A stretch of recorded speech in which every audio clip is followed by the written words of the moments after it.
আপনি কি জানেন ইসরায়েলে মাত্র ২ বছরে ৪টি জাতীয় নির্বাচন অনুষ্ঠিত হয়েছিল এবং বর্তমান প্রধানমন্ত্রী নেতানিয়াহুকেও তার প্রধানমন্ত্রিত্ব হারাতে হয়েছিল? আসুন আপনাদেরকে বিষয়টি বুঝিয়ে বলছি। ইসরায়েলের পার্লামেন্টের নাম হচ্ছে নেসেট, যার সদস্য সংখ্যা বা আসন সংখ্যা হচ্ছে ১২০টি। অর্থাৎ কোনো দলকে একক সংখ্যাগরিষ্ঠতা অর্জনের জন্য কমপক্ষে ৬১টি আসনে জয়ী হতে হবে, যা ইসরায়েলে কখনোই ঘটে না। একাধিক দলকে জোট গঠন করে সরকার গঠন করতে হয়। তবে ইসরায়েলের রাজনৈতিক দলগুলোর মধ্যে মতাদর্শগত ভিন্নতা ব্যাপক।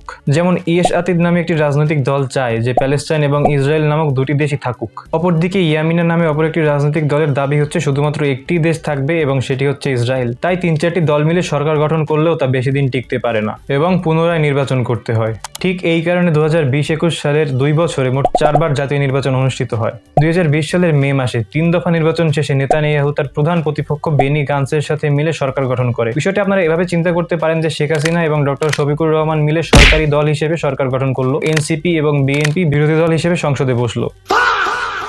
তারপর যা হওয়ার তাই হয়। ৭ মাস পর বাজেট ইস্যুকে কেন্দ্র করে তাদের মধ্যে উত্তেজনা চরমে ওঠে এবং তাদের জোট ভেঙে যায়। ফলস্বরূপ চতুর্থ নির্বাচনের তারিখ ঘোষিত হয় এবং এই নির্বাচনেও কোনো দল একক সংখ্যাগরিষ্ঠতা লাভ করেনি। নির্ধারিত সময়ের মধ্যে নেতানিয়াহুও ব্যর্থ হয় জোট গঠন করতে। ফলস্বরূপ বিরোধী দল ইয়েশ আতিদ ৬১টি আসন সবার আগে জোগাড় করে ফেলে এবং সরকার গঠন করে। তাই দীর্ঘ ১২ বছর পর প্রধানমন্ত্রিত্ব হারান ইসরায়েলের প্রধানমন্ত্রী বেঞ্জামিন নেতানিয়াহু, যদিও পরবর্তীতে ঘুরে ফিরে তিনি আবার সেই প্রধানমন্ত্রী হয়েছিলেন। এখন কমেন্টে আপনি জানান চলমান ইরান ইসরায়েল যুদ্ধে কার জয়ী হওয়ার সম্ভাবনা বেশি এবং কেন। আর এরকম ভিডিও আরো পেতে চাইলে